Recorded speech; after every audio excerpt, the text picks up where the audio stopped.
Welcome to the Trevor Roberts Talkfest. Hi, Natalie. How are you? I'm doing well. Thank you for having me. Absolutely. I am so excited. Uh, I feel like we haven't really had a chance to hang out in so long. And then back in April, we got to reconnect after probably 5 or 6 years. Yeah, it had been So a it was while. really cool to see you. Yeah. Yeah, that was very And fun. so we had a great time. And I had no idea that you had changed careers. So when you were telling me what you do, and I do some travel for work, I instantly I didn't ask you right away because I wasn't really ready, but I was Yeah. like, oh, I want to ask Natalie to join and tell us all about what it's like to be a flight attendant. Yeah. So I I cannot wait to get into some of this. Do you want to just start by saying maybe a little bit about yourself? And I know you changed careers. I don't know how much background you want to go into that, but just Yeah. like what brought you to being a flight attendant? Yeah, for sure. My name is Natalie, of course. I am from Kansas City. I went to school at Nebraska, which is where I met Trevor. And I, after I graduated, I was originally an actuarial science major. And at the 11th hour, I said, no, I don't think I can do that. So I ended up graduating with finance and I worked in the electrical wholesale industry. I did love it, but it did not love me. And Okay. during COVID, I was like, what am I doing with my life? And one day I was just like, I'm not going back. So I just quit my job and I got a bartending job and I just worked at a bar. And I was like, oh my God, what did I just do? I have no health insurance. I don't know what I'm doing. And then I just started thinking about the things that I like to do. And one day I woke up and I was like, should I be a flight attendant? And Yeah. luckily for me, the fates would allow it. And normally it takes a really long time to get into the industry, but it was like they were on a hiring spree and I just got really lucky and I got in within 6 months and I haven't looked back. I love Damn. it. Yeah. Actuarial to finance to sounds like sales Yeah. and flight attendant. That's what a life. I know. That's pretty Well, sweet. yeah. It's awesome. Um, so have you got in about 6 months? Have you enjoyed it? Is it like a positive thing? Are you like Definitely. all moving Yeah. forward with it? Yes. I love the job. Obviously every job you have is going to have some downfalls, some not great parts about it. And across the board, like you're going to find that. But overall, I'm happy. I love going to work when I wake up. Like I enjoy going in on time, which I think says a lot. And I have fun with my coworkers. Every day is a new challenge. So yeah, I'm not looking back. That's awesome. Um, I just like am so excited to see you, and I feel like you are probably amazing at that job. But we used to work at Blue Sushi, and that was some of my funnest memories. Obviously, like I met Maxwell at the place before that at Bricks and Stone, but Blue was really like really our personalities came through because who Yes. you are came through at Blue. Maxwell, he obviously he's intelligent, he's an excellent server, he's good with people, but my personality was like I'm late all the time and I had to go through training a couple times. Like honestly, that place was a little too advanced for me as a server. I was like better at like you only have a few options type of place, but Yes. somehow we all became friends, you know? I think that is shout out to Blue Sushi forever.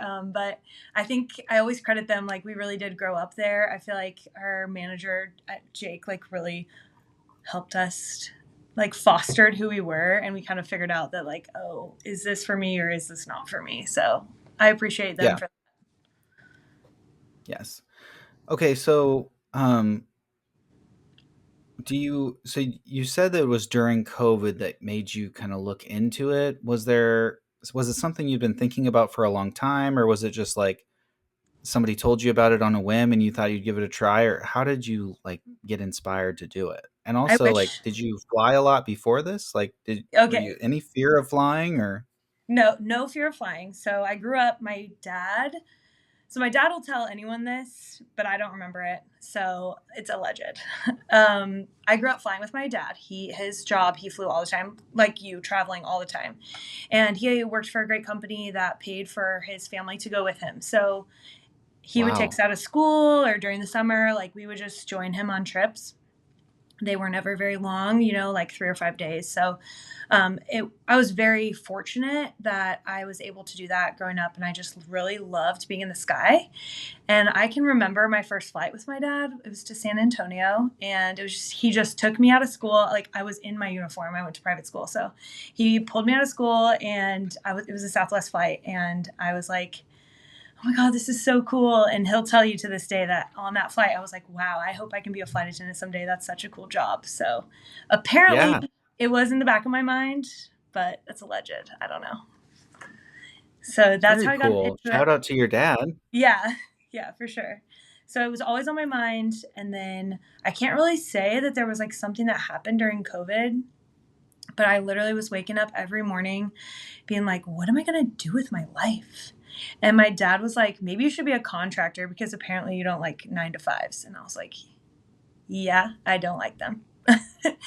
And it just came to me one day. I was like, should I try being a flight attendant? And I was like, oh, it made me like nervous kind of thinking about it. And so I just started floating it to some people. I was like, what do you guys think about me being a flight attendant? And my friends were like, oh my God, yes, you have to do it. And then I told my cousins, which I'm really close with, shout out to them. They were like, you have to do it.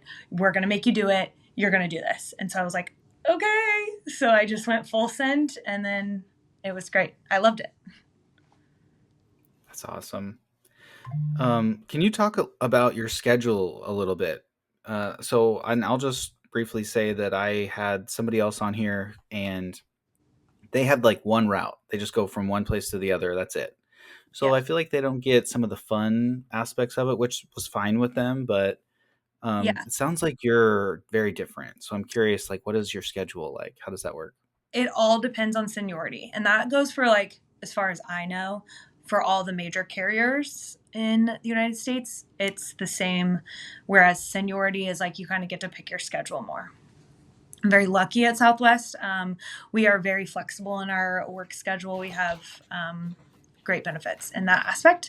I'm very junior, so it goes by base. I am based in Dallas currently, which is a very senior base, as you can guess, because Southwest started there. So I'm bottom of the totem pole. I bid last. The way the schedule works is we bid 3 days a week, and it just depends on where you fall. So since I'm at the bottom, I'm usually working weekends, Thursday, Friday, Saturday. I've been very fortunate this month that I was able to get Thursday, Friday, Saturday instead of Saturday, Sunday, Monday, or whatever. I really wanted to have Sundays off for football, so I have Okay. been lucky. And Heck yeah. yeah, so Go ahead. we do as so the more junior are, you have to work reserve, which is true of all the carriers have reserve. It's basically on call. So you wake up in the morning and you're probably going to have, like, we do on call from 2 a.m. till midnight or 3 a.m. till midnight. So the company can call us and tell us, hey, you're going to go to Ontario, California, check into the airport in 2 hours. So you like might not know where you're going. And then the more senior you get, the more likely you are to get a line, which is where you know where you're going. So a month in advance, you're going to know, like, I'm going to be in Detroit this night, and I'm going to be in Minneapolis this night, and then I'm going to Florida, Fort Lauderdale this night. So it all goes on that, but it is 3 days a week. That's what we bid. We can work as many hours as we want, and we also can work as little hours as we want at my company. We are very fortunate. That is not normal. So I can pick up a bunch. I just cannot work every 6 days. I have to have 24 hours off. So Okay. if that makes sense. Yep. So you work Thursday, Friday, Saturday. Yep.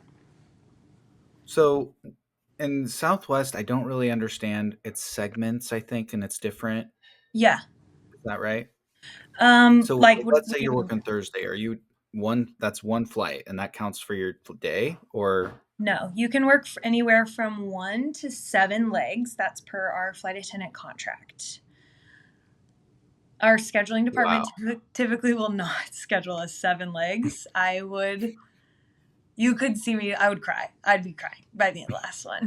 Do you But get paid based on how many legs or based on how many days? so we get paid, it's all different, but I will give you the watered down version. We get paid hourly when the aircraft door is shut. Oh wow. So okay. So Well, only I guess. so while I'm boarding the aircraft, that's not part of my hours. Once I close that door, I'm on the clock. What However, about the on call? yeah. So when you're on call, if you don't get used, we have like a set minimum for what we get paid. If we do get used, then we'll just get paid the greater of the two.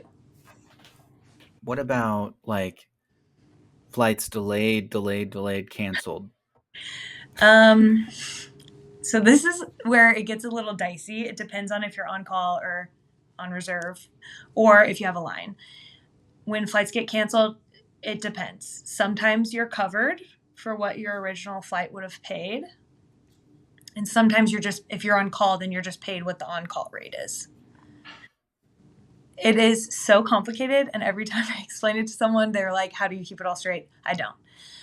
However, we have a great union at Southwest, TW Okay. 556. They are great. They have done so much for us.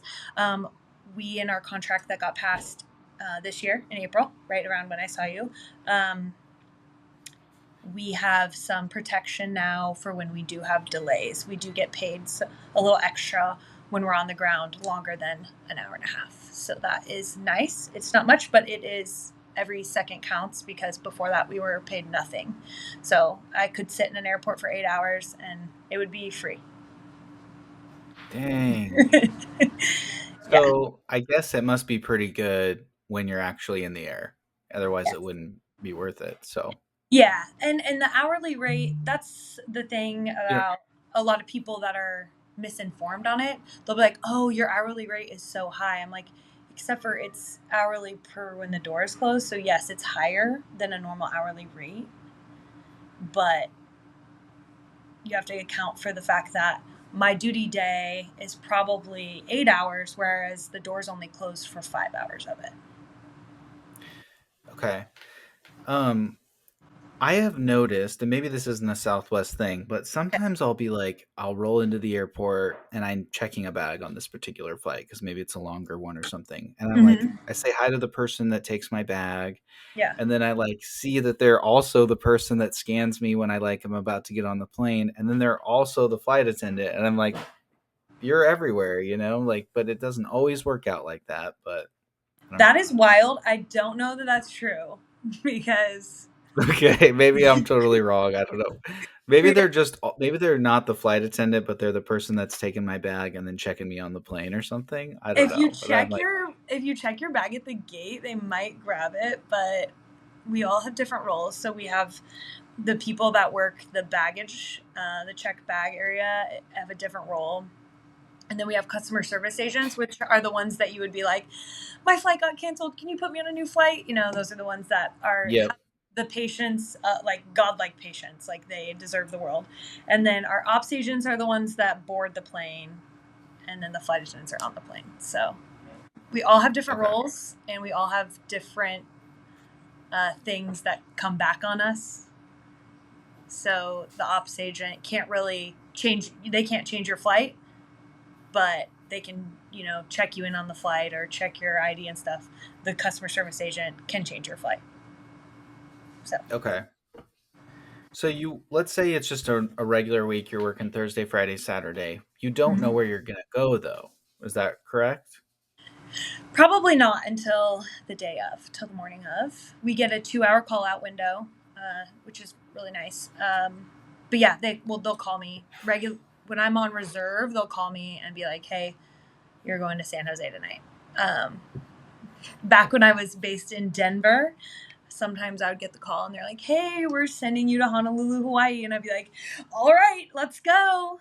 And I'd be so excited. So, I mean, sometimes you get not so great destinations, but sometimes you get really good ones. But I guess if you're doing multiple legs, like you could go to Honolulu, but you're not even really like you're just taking the next leg somewhere. Yes. However, okay, so I guess when they call you, they're just going to tell you where you're spending the night. Oh, okay. So Okay. it could be 2 legs to get there, or 3 legs, or 4 legs, or 5 legs. They're just going to say, hey, you're going here and here. Check in is at 1300. And you're like, I okay. think that's a good thing for anybody listening to think about because until you and I are talking about this right now, I always assume I got to the airport, I went through security. I normally don't give myself that much time and then I'm getting on the plane and Mm-hmm. maybe I sit down and then eventually somebody comes and interacts with me and I'm always thinking like they're just showing up for work just like I'm just showing up for the plane, but they maybe be on like leg 3, Yeah. and it's like they're exhausted or something. Like I have no idea. Yeah. Yeah. There is sometimes like we've had such a long day and people are just acting like we are fresh spring chickens. And we're like, no, I am at hour 12. Do Send you me get home. any time between flights or are you just like landing straight to the next one? Typically, yes. If luckily for us, we are more often than not on time. I think our on time record is like, I don't know, it's like 85% or something.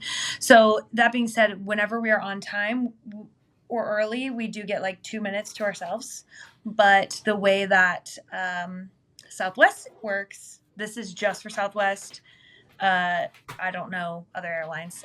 We do very quick turn times, and that's part of our business model.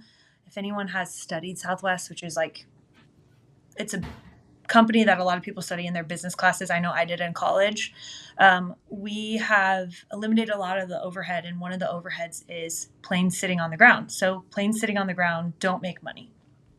Yep. So as soon as we land, we deplane everyone. Your flight attendants are cleaning the plane themselves. We pull everything out of those seat back pockets, cross all those seat belts, and then we go and board again. And there's no time in between, and we just turn and burn until we get to our final destination. And then a new crew will take over. Do you switch planes or are you typically same plane, next destination? I think our scheduling, our crew planning team does try to keep us on the same plane for a whole day, but that doesn't always work. We do switch planes occasionally. If a plane gets sent to maintenance, they'll swap us with someone else, or something like that. Um, yeah, that does happen. We have to run across the airport and the passengers think like we're late, but really we just got told we have to switch planes and we're like hoofing it. So yeah, do it all the time. Have you seen the TV show The White Lotus? Yes. I just like a brief digression, but I love that show because like I travel and will stay in places that I couldn't afford, but it's like for work. Mm-hmm. But then I've also been in the service industry for so long that that show kind of gives you the perspectives of the staff, but also the guests. Yeah. And thinking about like I've been standing there, and the person on the intercom will be like, waiting on a flight attendant, or we're waiting. The flight attendants are making their way from across the airport, and I'm always like thinking like, what are they doing? Like, did they get called? Did they? Somebody must have called in sick, and this is the backup or something. Like, but you just have no idea what the situation is, you Yeah, know? for sure. I mean, there is the times where someone called in sick and we are scooting it for that.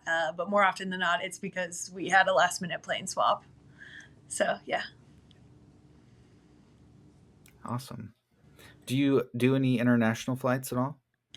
Southwest doesn't have a lot of international destinations, but we do them. We have a few in Mexico, the Caribbean, and then Hawaii is technically international just because you have to do the whole customs and all that. Still. So right now, those are our destinations. You can find all of those online, but out of Dallas, we don't do as many as probably other locations do. out of our Florida bases, Orlando and Fort Lauderdale, you're going to get a lot of those Caribbean and Mexico locations. We do some.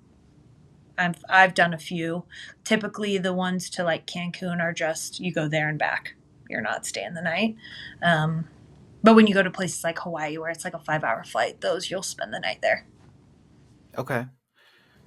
I was in Dallas when I was texting you the other day. I don't know why, but I guess I didn't remember that you were there. Have you been there for a while? I feel like I always think of you in Kansas City. I know. I moved there in August of last year, Okay. so not that long, only a year. No. Yeah, no, I was Savannah, Georgia, and there's no Alaska that I know of, I guess. So we like Yeah, kind of hopped a plane with American, and it was I think that's a big hub in Dallas. So we yeah, were um I was like sitting in Dallas when I was checking in with you. yeah. So I think what probably anybody listening and also me is really excited about is like, do you have any funny stories? Just anything. Do you want to start off with anything that comes to mind, like a story about a passenger or something? There's always good stories. Passengers just, I think flight attendants like make jokes about it that like passengers get into the airport and it's just like all logic is gone. They're like lost puppy dogs, and it's not true for everyone, but we do see it a lot, and we're just like, it's normal. I don't know what. I would love to know the psychology behind it. I'm sure it has something to do with a lot of people have flight anxiety because, like, I mean, it's in the past, like 10 years, it's really become more accessible to all socioeconomic classes. So, like, I feel there's still people that are flying for the first time as grown adults. So, we see a lot of anxiety through that. I think we see people maybe getting overserved where we have to send them off the plane. Um, I was just like, how inappropriate do I want to get? I don't know. I had a lady come back and go to the lavatory on the plane, and someone was in there, and we have it's like turns red when it's occupied, and she was like, "Someone in there?" I said, "Yes, someone is." She stood there and she's waiting. And then all of a sudden she looks, and then she looks at the door and she's like, no one's in there. And she starts like yanking on the handle. And I'm like, What? I'm like, man, I looked at her, I'm like, man, I was like, if it's red, it's occupied. And she like looked at me and she was like, and I was like, someone is in there. So then she ends up going to the bathroom. And then when she comes out, she's like, you don't have to talk to Like me she like. went to the bathroom So in a different she, one? so like once the person comes out, then she goes to the bathroom, and when she comes Okay. out, she looks at me and she's like, "You don't have to talk to me like I'm stupid." And I was like, and then I was like, I was just trying to clarify that if it's red, it's occupied. And she storms away like up the aisle to go back to her seat, and she double flips the bird back at me. Oh my god. And I was like, what is happening? And the whole back of the plane, so now like 10 rows have seen her. The whole back of the plane is like looking like, did you just see that? I'm like, yes. I don't know what to tell you. So I was like, this is crazy. What is this lady doing? There's people. And I was like, and she just looked back at me the whole rest of the flight to glare at me. We landed in like 15 minutes. So I was like, it's fine. But I was like, I don't know how to say that nicer to get you to stop yanking on that door. So, are there any repercussions or like do you do anything when that happens? Yeah, I mean, if there is instances where we feel threatened, we can absolutely call our pilots, and there's a few options. We can, so say if we're up in the air, I'm sure anyone listening to this has seen TikToks of situations happening on airplanes. It is no joke. If you are up in the air and you are threatening a flight attendant being just unruly, um, we can call the pilots and we can either divert the plane or we can land the plane, however that works out, if we're close enough to where we're going. And authorities will be waiting. They don't mess around. After what happened through COVID, there were some news stories of like people just like, I don't know if you saw the Southwest flight attendant who got her teeth punched out by a passenger. I think, No, I didn't. I didn't yeah, know so it that. happened in 2020. That was before I was a flight attendant. I think authorities were a lot more serious about this. So our pilots are very good to us. We have a very great culture at Southwest that our pilots and our flight attendants foster. We are a very good team. Our pilots have our back. You know, obviously they can't come out of the flight deck, but we can call them and be like, hey, this is what we have going on. We need to do XYZ. And they trust us and they will defer to us. If we feel threatened, they will land that plane. And authorities will be waiting. Depending on the severity of it is what that will look like when you get on the ground. So, I mean, it's good that we have it there, but people should not mess around. No, I like, I'm not necessarily a rule follower. Like, I'm not a big rule breaker, but sometimes I'm just annoyed by certain things. And Yes. I don't mess around on planes because I'm like, I don't Yeah, want to be banned for life. I don't know if that's a thing, but I'm like, it I'm is. not messing around. No. You can get banned from an airline or you can get banned from airlines altogether. So like air travel in general, and it Yeah. can be from like a year to your lifetime, depending on what you do. That's that's horrendous to think about. I know. I'm like, okay, so then like if you ever want to go to Europe from the United States, you'd have to just take a boat, I guess, because you wouldn't Yeah. be able to take a plane. Um so this is probably like a pet peeve. I feel like I always feel really guilty doing this, but usually I have like the smallest bladder ever, and so I'm like I have to sit in the aisle or else Yeah, I get anxiety. yeah, And because I know this about myself, I like wait and wait and wait, and then when I get on the plane, no matter where I'm sitting, I put my stuff in my seat and I go to the back and go to the bathroom like while people are boarding. yes. And then I feel like, okay, I've gone to the restroom, like I have held off as long as possible, and now I will probably be okay on the flight. Um, but when I'm going back there, I always see a flight attendant like standing by the bathroom in the back, and I'm Yeah. always like, "Is it okay if I use the restroom?" And if they said no, I would be like, "Okay, I'm sorry," and I would just go back to my seat because I'm not gonna like get in any conflict with the flight attendant. But I do feel like they just like hate me, like I just feel it. We don't hate you. I will say that. It is obnoxious because we are like, are the bathrooms at the gate broken? Yeah. And we're like, they don't work anymore. It's not that big of a deal. If you go during boarding, it's just annoying really when you're like blocking boarding. There's always going to be a flight attendant back there. We have to always be aware of our doors. So obviously we're not going to let passengers be alone over there by the doors because they aren't trustworthy. So we are going to see you go into those lavatories, and we're fine with it during boarding. It does get annoying when we have 10 people go. What is the problem is that if people are out of their seats, we cannot close the door to the aircraft. So if you're trying to take off and someone's in the lavatory, you just have to sit and wait until they get out. So that is the Okay. problem. That's really what we don't like. We're like, okay, get back in your seat. Like, what are you doing? You had all this opportunity and now there's none left. So during boarding, it's just like, we're just being whatever. Go Yeah. right ahead. But I could when, probably like do it at the gate. Maybe I'll just try that.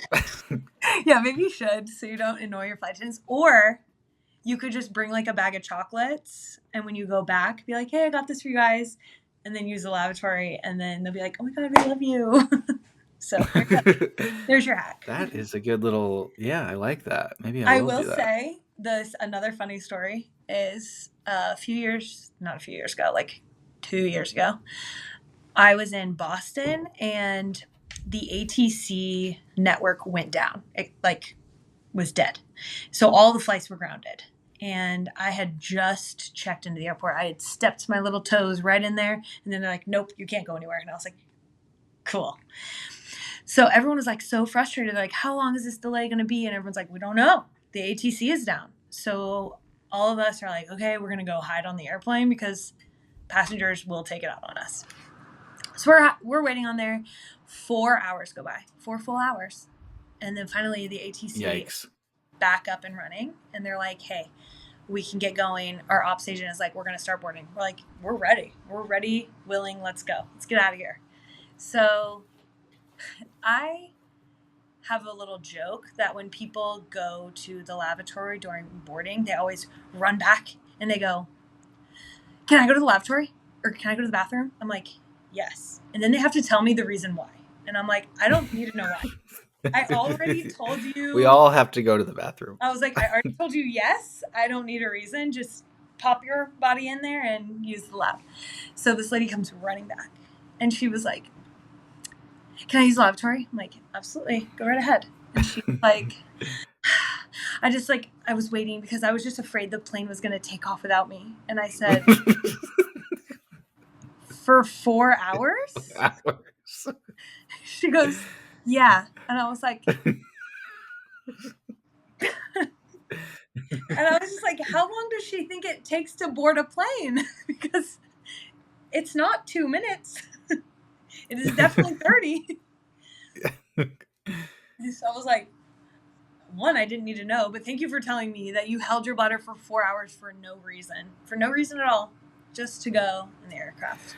But that makes sense to me because until like I started traveling for work, I traveled like once every 2 years. And I was telling my wife, like, I don't know about other people, but when I would fly, it was a big, exciting thing. And I would get like out of a body experience. Takeoff and landing was like, we're about to take off. Like, no matter how far away I am from the window, I am like in any position I can to try to see out the window, Yeah. you know? And if I was sitting by the window, I was like glued to looking out the window, you know? Yeah. And just like seeing above the clouds was blowing my mind, and just the thought of like, okay, we're so far off the earth, like this is like crazy, you know. And Yeah. now I don't even really look out the window. I don't think anything of it. I'm paying for the internet and working on my flight and or reading. I'll sleep if it's an early one, and it just is kind of like lost some of that for me. Yeah. But this woman probably is just like nervous, you know. Yeah. She's in the airport, so Absolutely. I totally understand that. And I will tell you, I have been through, I don't know, 1,000 takeoffs and landings now. Who knows? I could probably calculate it. There are still times where I sit in the window seat. It's like an empty flight, I'll be in the back during cruise, and I'm like, this is so cool.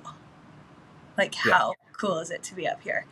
So it doesn't lose its luster. You just kind of don't appreciate it as much because you have other things to do. But when you have nothing else to do, it's still really cool. Yep.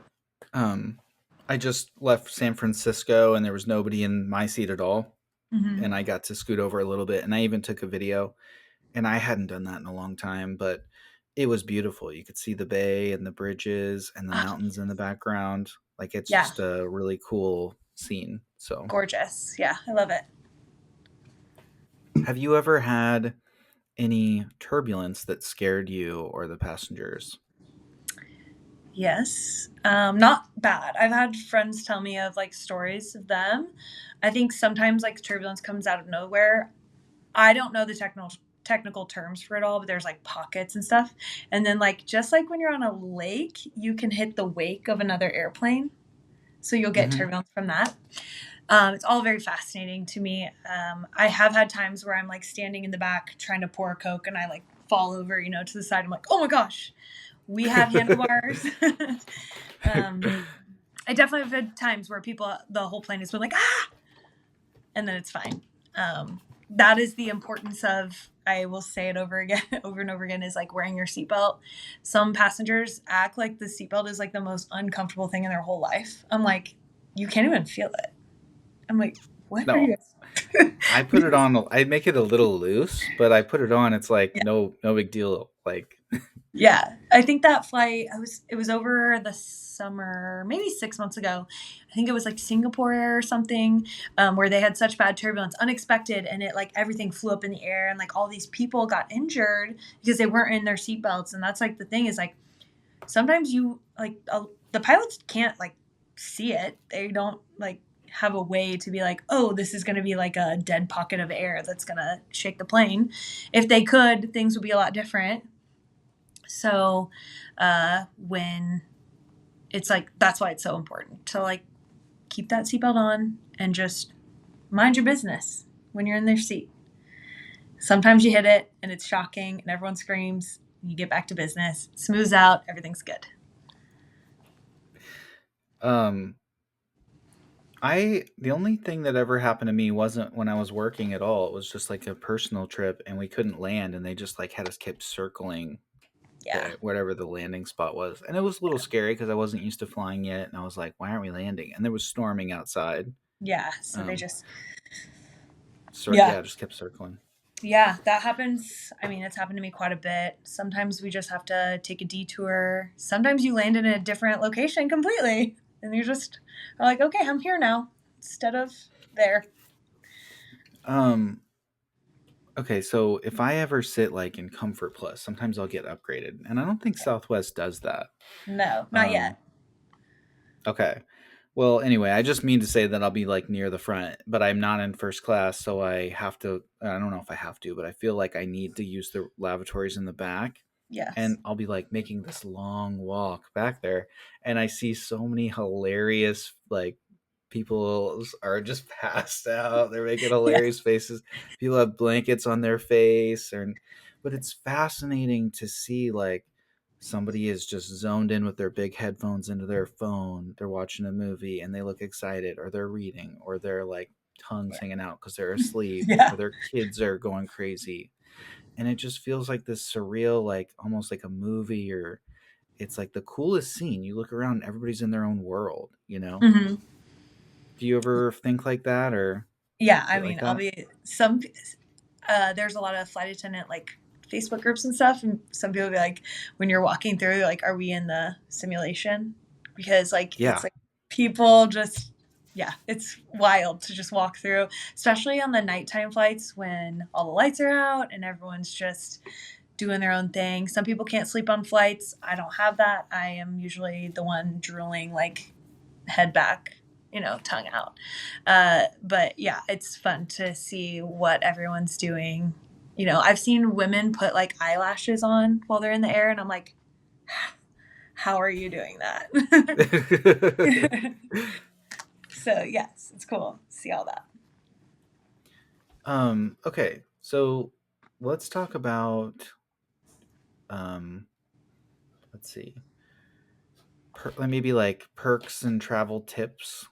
Um do you Okay. have any insider tips? Like you already kind of mentioned it's not a bad idea to bring like treats for the flight Yeah, attendants. we So love any like treats. tips or tricks? I can only speak to myself personally, obviously, but from being in like Facebook groups with other flight attendants, I do know like we always love treats or just like acknowledging our presence. We have a lot of people that will be helping them out the whole flight. And then when they are leaving the aircraft, they're like, tell the pilots, great flight. And we're like, oh, okay, I'll tell them. So it's like just acknowledging that like we are humans too and we're there to help you.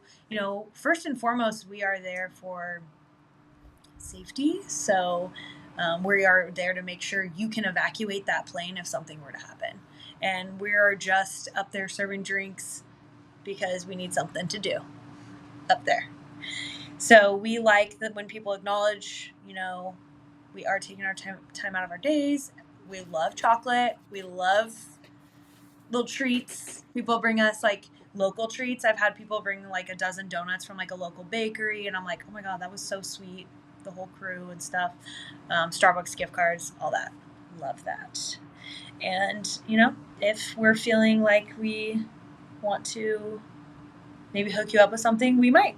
So we'll see how that works going forward. You can never go wrong spoiling your flight attendants, okay? That's all you gotta know.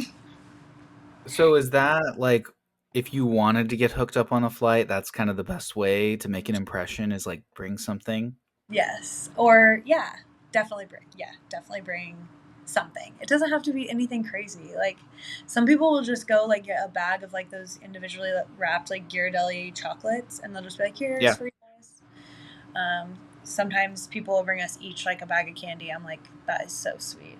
I mean, like even like chapstick, we're like, yes, thank you. So we're easy. So, I do always say thank you. Sometimes I feel like I can't tell if they're annoyed or I don't know. I'm always like, "Hey, thanks." Like, but I don't know. No, we appreciate Um, the like, or like even if when you go like you said, you're using the lavatory in during flight. If you pass a flight attendant up there in the galley, just be like, thanks again for all you do. Really appreciate it. Like that really just goes a long way for us. We're like, oh, thanks for acknowledging our presence.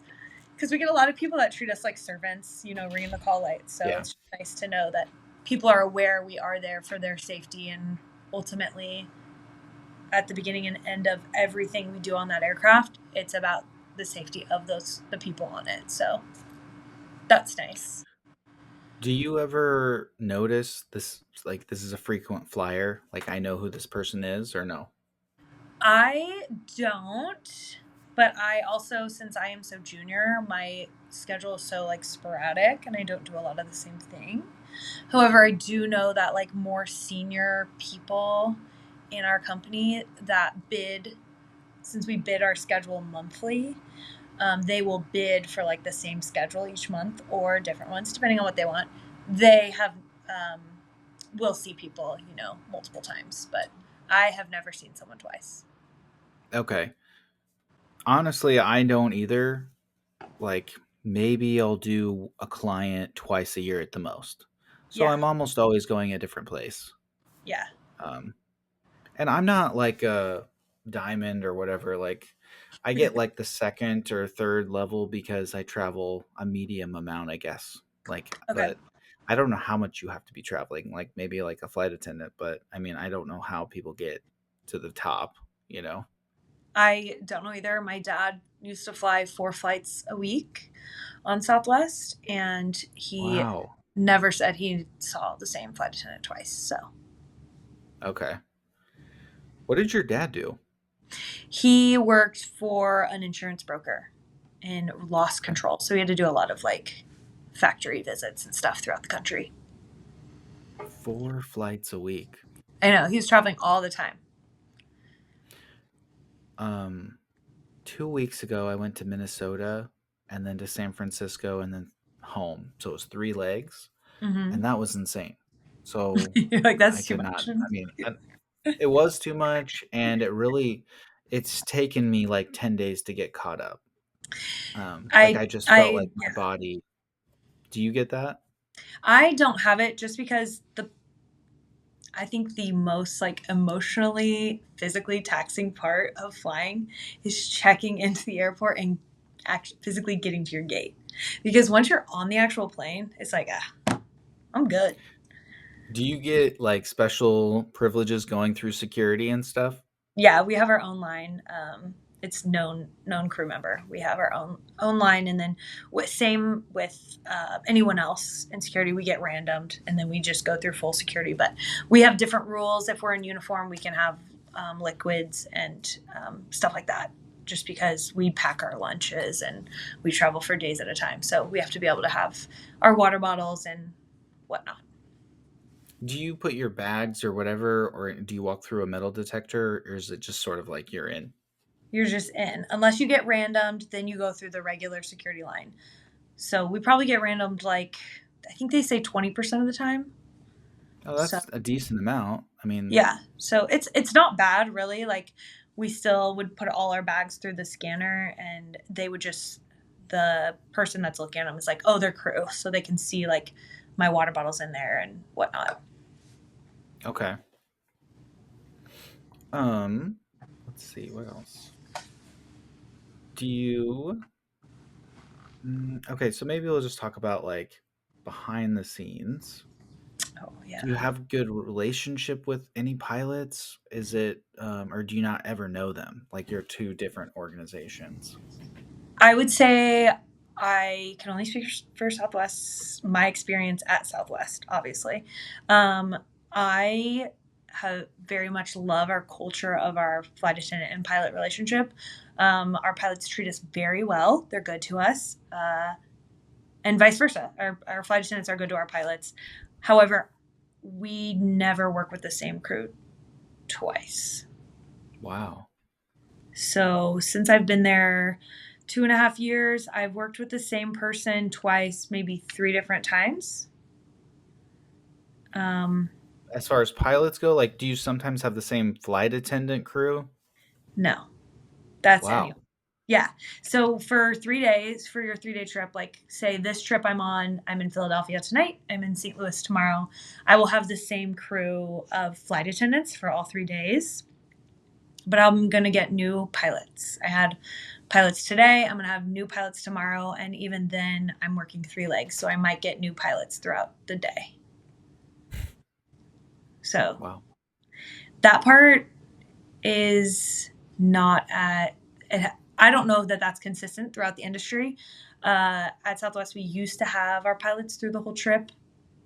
Just the way the scheduling works, we don't. But luckily, the culture we've fostered with like the pilots and flight attendants, it usually works pretty smoothly.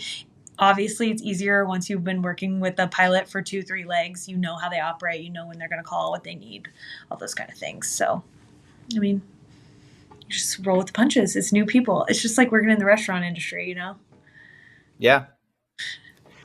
Um, the Southwest culture a little bit more fun and laid back, like kind of, you know, got like some, I don't know how to say it, but Yes. I mean, that is what they've always been trying to foster is we're allowed to, show our personalities, especially on the PA system, like the intercom when we're on the plane. We're okay. allowed to kind of put our flair on it, make jokes, obviously within reason, and kind of just have fun with the passengers. I think that part is what drew me to Southwest is that I like that we can really be ourselves while still doing the job correctly. They let us show our personalities and have fun. I'll be joking with passengers all the time, like me, my sense of humor. I'm always making sarcastic jokes, so that part is very nice. And I know that is different from a lot of airlines just because I don't know what you typically fly, but a lot of their announcements are just Alaska.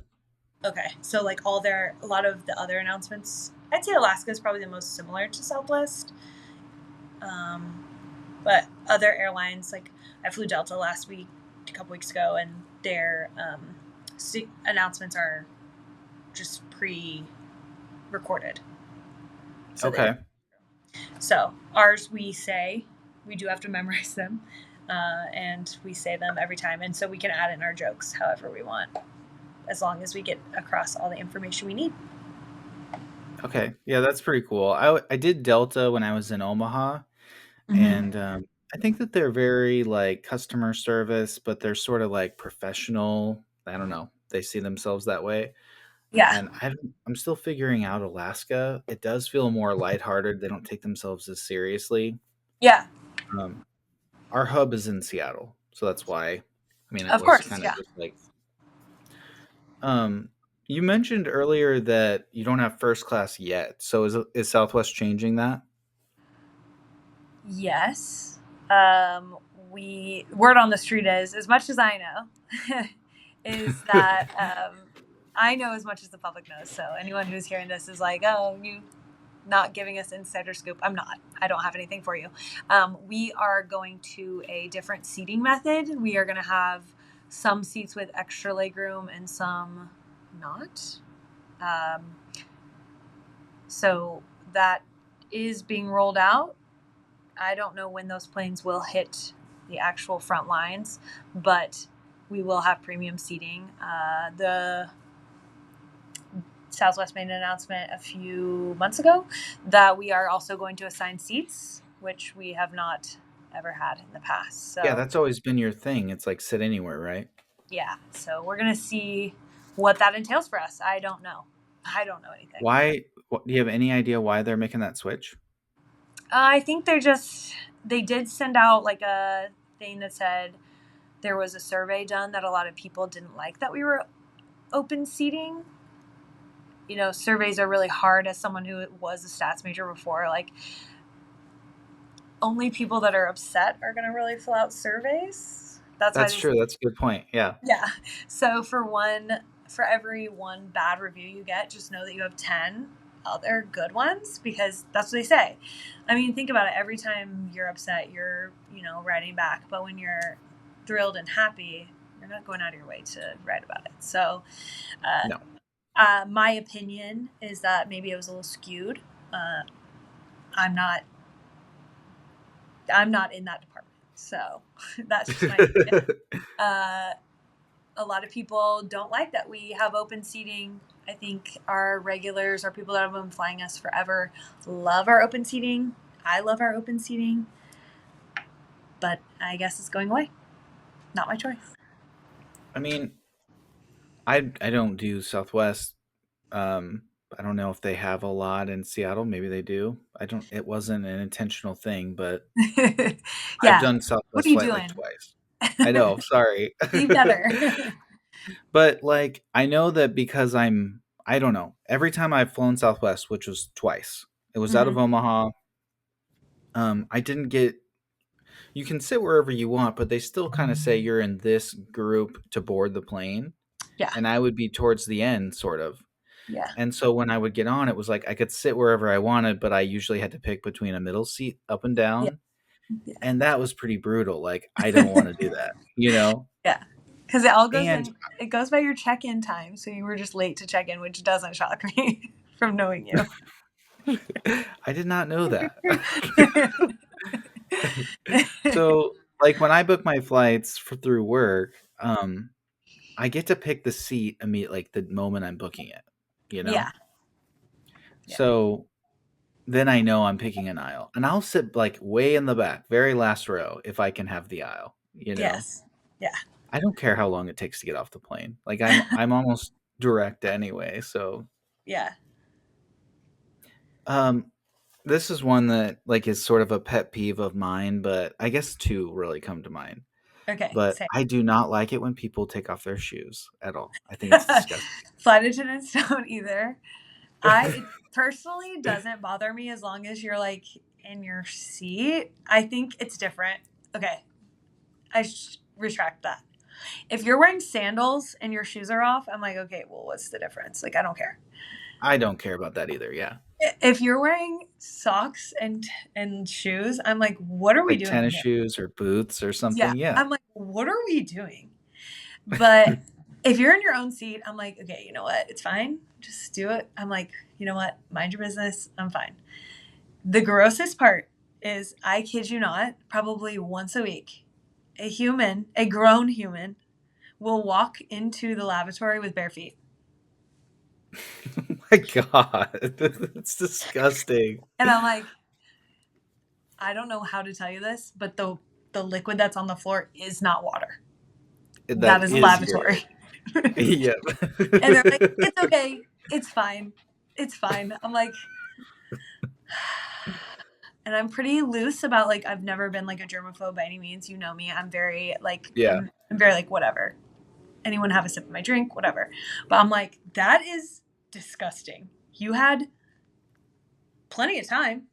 We're not going anywhere. This plane is at 40,000 feet. You could put your shoes on to go to the bathroom. You were fine.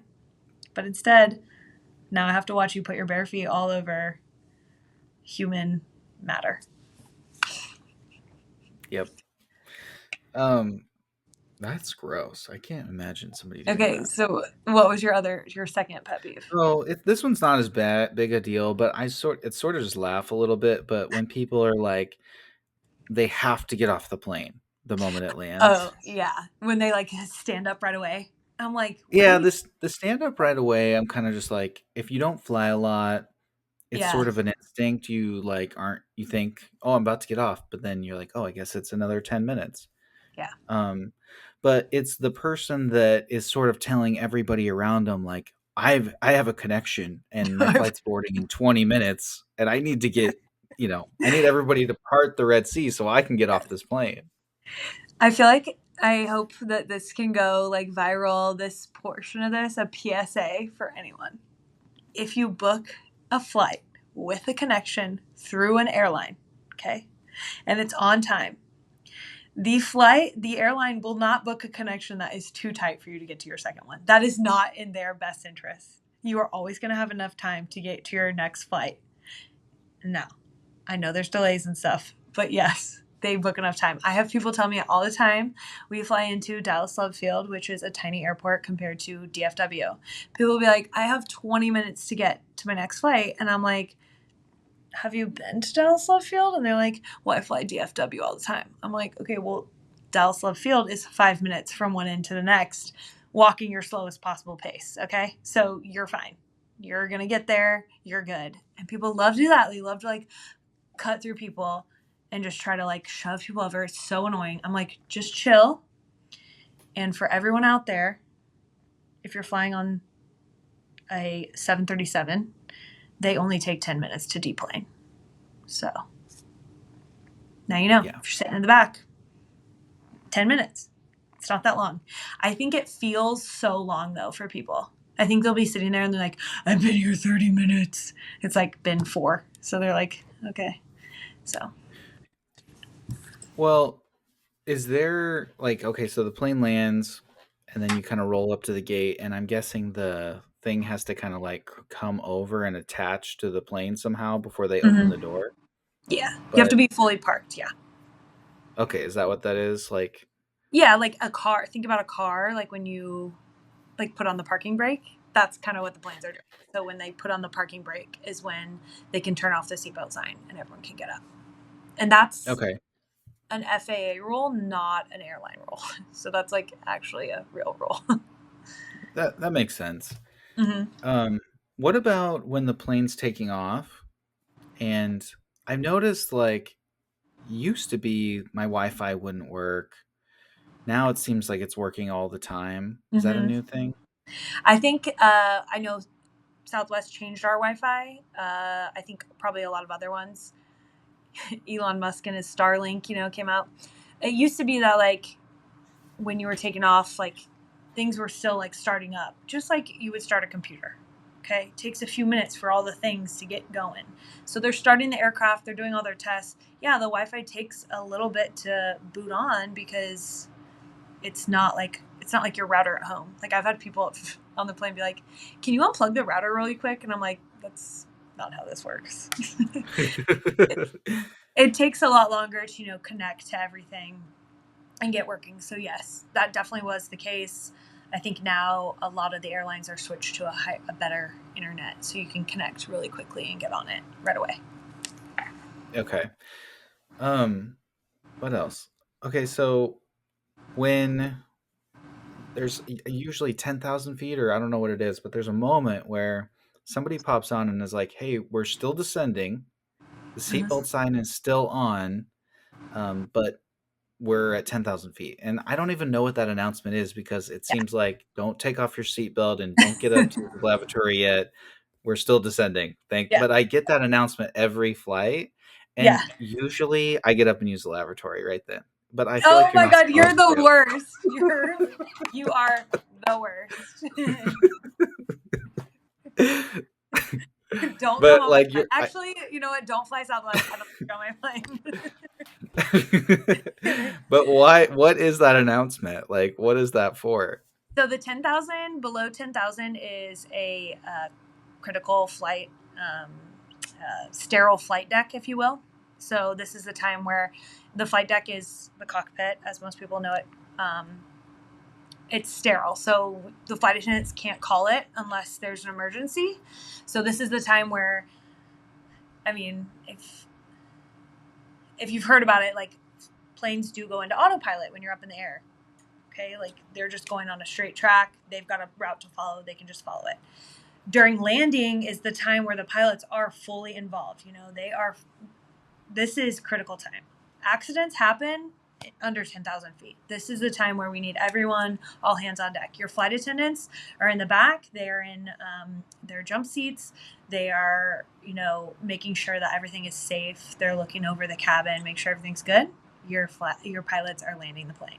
So that is why they are calling that. It is, I believe, an FAA rule that we just have to make an announcement. Hey, we are under 10,000 feet. Basically, the announcement is to say it to the flight attendants, but also the pilots are listening. So they're like, hey, the flight attendants know that the cabin does have to be secure. We're under 10,000.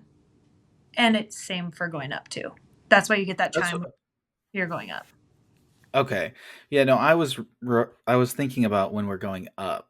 Like Yeah, when the it's plane same thing. is landing, I don't go to the restroom in the Oh, 10,000 okay, okay, window. okay. Then you're But fine. You're fine. I go to the like they usually pop on right after 10,000 feet, and they Yes. say, "Hey, we've just hit 10,000, Yep. but don't get up yet." And then Yeah. they say like, "We'll turn the seatbelt sign off later." And I'm always thinking like, I think it's safe to get up right now, even though they say So don't. under 10,000 is the only time that we can be like, you have to return to your seats. But above 10,000, if you need to get up, all like we're gonna tell you, hey, the seatbelt sign's on, and that's what we're gonna say. I'm not gonna stop you. Like I'm not gonna be like, you can't go to the bathroom right now. Like if you've Yeah. got to pee, like I'd prefer you to pee in the bathroom than on your seat. So yes, if you're going up, once you hit 10,000, that is your clear. I think if you've got to go, that's probably the best time. Is it for safety? Like, why don't they want you getting up? Because I 10,000 is don't. like critical. So But I think mean, when you're above 10,000, um, it's just like when the seatbelt sign's on. It's just a rule. Like we want you in your seats when the seatbelt signed on. It's an FAA rule. It's just because if you encounter turbulence and stuff like that, they're just trying to yeah. keep you safe. No, no, that makes sense. So basically, it's like a sign that says "Enter at your own risk." So when the seatbelt sign's on above 10,000, we're like, "Go pee at your own risk." It's not on us. We told you to stay seated. I do get like probably an irrational fear, but I don't like being in the lavatory because I feel like if something was gonna gets opened up like some giant hole, it's gonna be in the lavatory. That is an interesting thought. I've never heard anyone say that, and interesting. I feel like 50% of the time I'm in there, turbulence hits or something. Like I'm barely in there. Like shaky on there. Yes. Yeah. Um. Okay.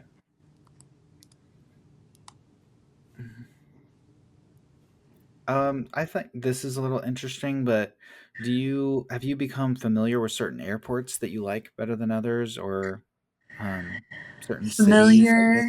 Familiar is a stretch. I have come to know like where the Starbucks are at.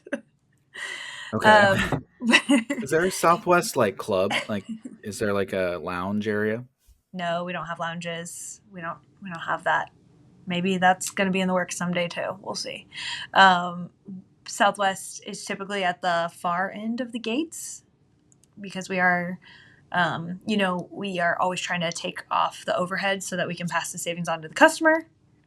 Is It's less money to be at the farthest gates from where you enter the airport Oh, because really? That's yeah. So they lease the gates. I mean, if you think about that, just like being in a downtown restaurant space, like think about a restaurant, they're paying a higher rent for being at a better location. So same thing. We're usually the farthest, so that is kind of a bummer at some airports because airports apparently just don't like to put restaurants at the far gates or something. Usually, if we have a quick turn, it's 30 minutes. Typically, as our turn, we're going to deplane and replane 35 minutes. So I'm usually like, oh, we're landing at gate 17. I know there's a Starbucks at gate 15. So I'm like calling the pilots, like, hey, who wants to go pick up my Starbucks at gate 15? Because I have to stay on the plane, but they do not. So I usually send them oh, off for, really? yes. So yes, that is how I've become familiar. Like there's some like restaurants I really like. The Tampa airport, I love their coffee shop there. It's a Cuban coffee shop.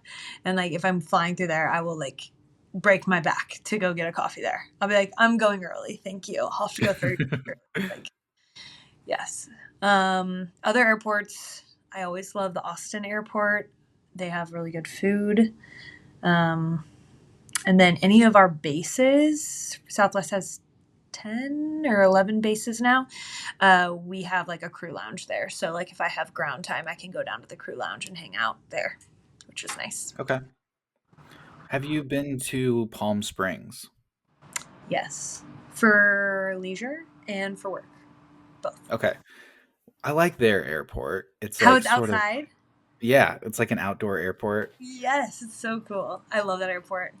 There's a couple that Yeah. are outdoor. Long Beach is also an outdoor airport as well. Okay, this sound makes me sound like an idiot, but is that California or New York? Because Yes. isn't there like long something? Long Island, yes. That is California, Long Beach. Okay. I have not been there. Um, Savannah's airport is very small. I don't know if Yeah. you've ever been there, but Yeah. I tiny. mean, you flew. Have you flown out of Lincoln before? Lincoln, Nebraska? Because they only have. Actually, no, I never have. I have never Can you flown believe out of that? there. I just picked someone up there, and it has like 3 gates. It's so tiny.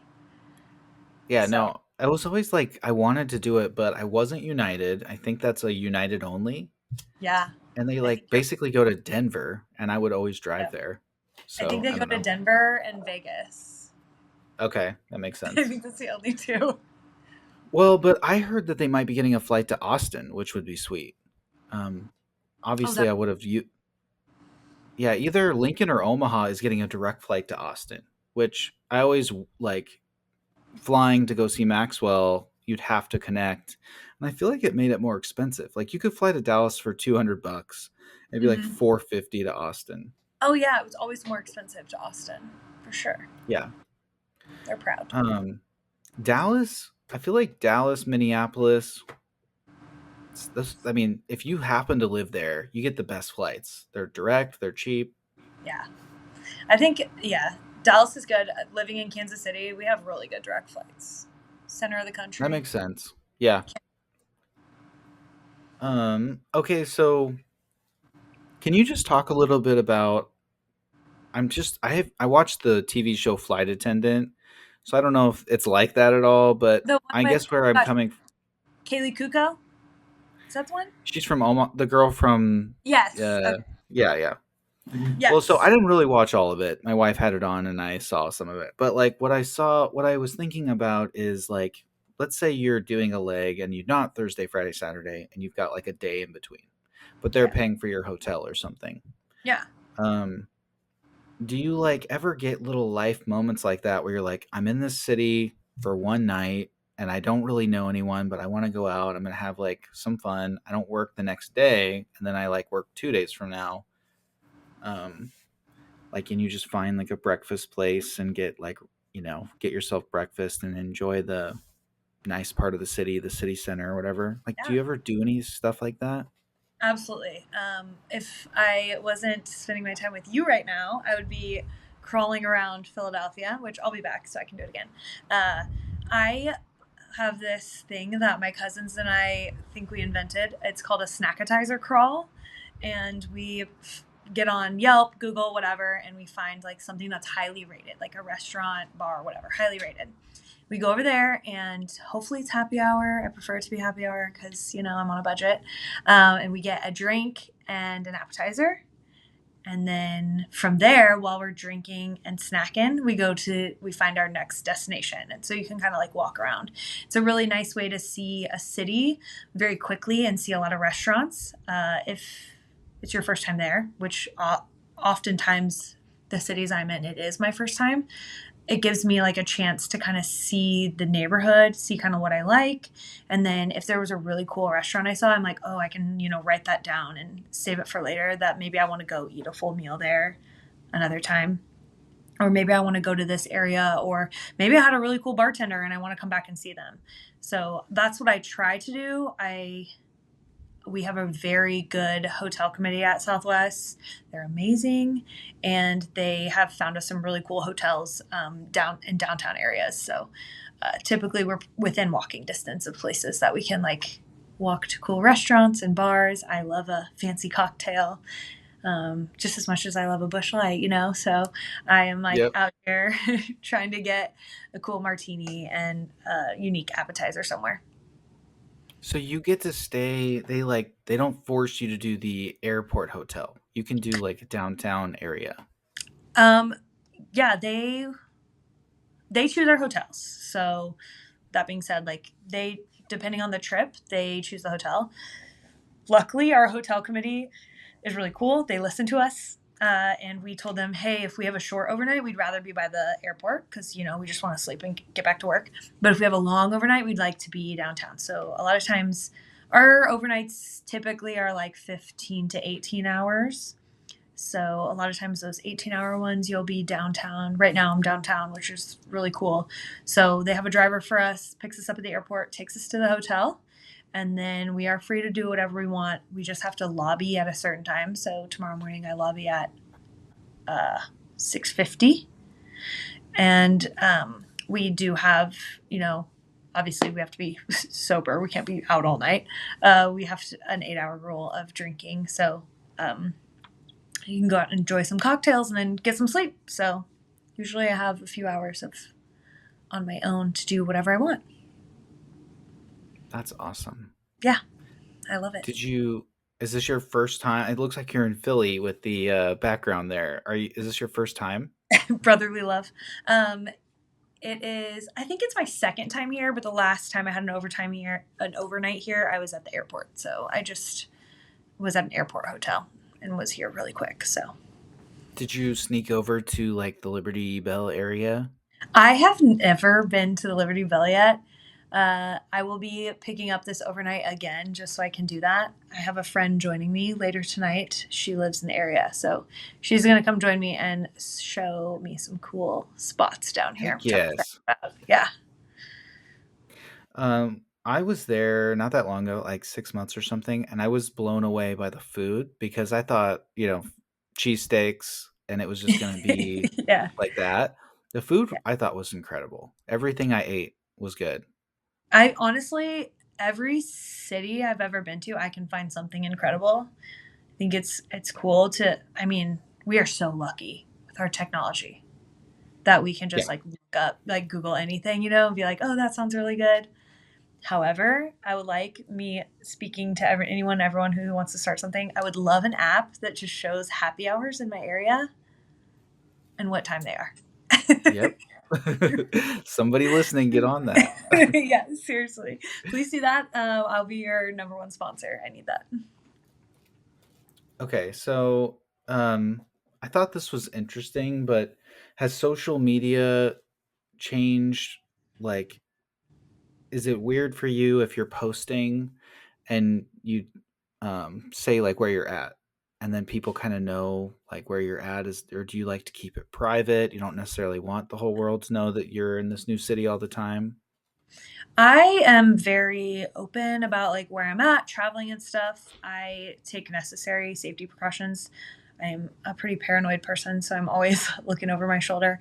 That is just who I am as a person. I never geotag like specifically where I'm at. So Oh, you I'll say don't? like, Okay. so I'll be in a city. It's also part of our like our handbook, our our manual. We're not to be sharing where we're staying at. That is just for safety reasons. We don't need people knowing like what hotels we're at all the time. Where exactly we're at. There are people out there that mean harm, and I would not like to come in contact with them. So I do say, I'm traveling around. I have a lot of friends that ask me to keep, posting. They're like, post more. We want to know where you're at. So I try to do the best I can to keep updating and showing all the cool things I'm at, within reason. Not trying to have a stalker today.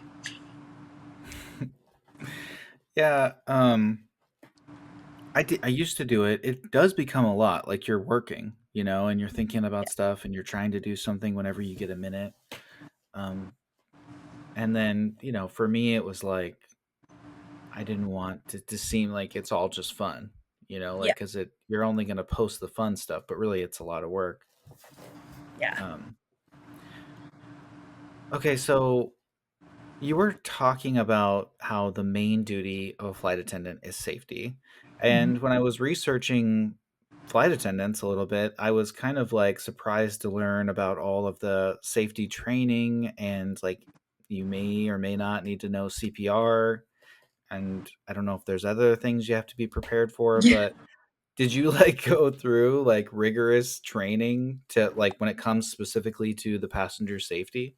I would Yeah. not have guessed that. Yeah. So actually, Southwest is a shorter training than most airlines because we only fly one aircraft, and that is the Boeing 737. We do not have any other aircraft. There are other airlines that they have to learn all the different kind of aircraft. We are lucky. So ours operate all the same. We only have to learn that one thing. Our training is 4 weeks. It is 4 weeks of safety. There is nothing to do with service. Not nothing. They go over the service maybe a couple days. Um, the safety is what you're there for. It is not for the faint of heart. I mean, you got to know that you are going to be tested every day on what you learn. You got to be there, paying attention, present, no cell phones out. It's not like a college class where you can just kind of mess around the whole time. Um, we are learning. There is a lot of rules we have during training. They say we learn how to evacuate a plane out of two doors in 90 seconds. So that is 175 people out of two doors in 90 seconds. We have to be able to do that, and that is crazy. It's crazy to think about, like, why is that a rule? Because there's six doors on that aircraft. Why two? Yeah, Uh, why is it too? yeah, the reasons for all of the rules are because of past things that have happened. Aircraft, have been half in the water and they've only had two doors available and they had to evacuate everyone. So that's how they gauge the rules. The one that I just learned about this year, I thought was fascinating. I'd have to look up the flight number, but um, there is a specific reason there's a smoke detector in the aircraft lavatories, and the reason you are not supposed to smoke in them is because those smoke detectors are there for a specific reason, and it is because there was an aircraft going from Canada to DFW, and the lavatory had smoke in it. This is before the smoke detectors were there. And the flight attendants were like, I don't know what's going on. They're talking to the pilots. The pilots come and look at it. They're like, they waited. They waited. Finally, they're like, we're going to land this plane. From the moment they were able to evacuate that plane until the moment that plane blew up, it was 90 seconds. 90 seconds they had to evacuate that plane. Most of the people did not survive. So there is a reason, and it is because, like, the electrical work that is in the sides of the plane to keep the plane operating, it was burning and it was going into the lavatory. So that is some of the things you have to know just from previous experience of planes. They're just like, hey, we want to make sure that this doesn't happen again. That's why we have, I don't know if you've been on aircraft, but I have a lot of people fight with me about, we don't let people stand in the front galley by the flight deck door. Yeah, I've heard them say that. No line can happen there. Yeah, and it is because of 9/11, and people are confused, and I'm like, we're just not playing the game again. We're just going to eliminate that problem. We're not going to have it again. So we learn about all of that and just being on our A game. Basically, for me, it felt second nature. I feel like that's probably part of, like, being a female in the world too, is like we're always like kind of one eye, like looking, making sure that, like, our surroundings are safe. But, like, it's always like I'm always like aware of the people that are around me, especially on the aircraft, because I'm not messing around. Like, I'm keeping this plane safe. We're landing it safely and we are going to get out of here safely. This is my livelihood. So yeah. I would not mess around. If you were on there, I'd be like, nope. Well, you'd be shocked. People love to push my buttons, and it's hard to keep a have you smile. have you ever gotten like pissed at anybody?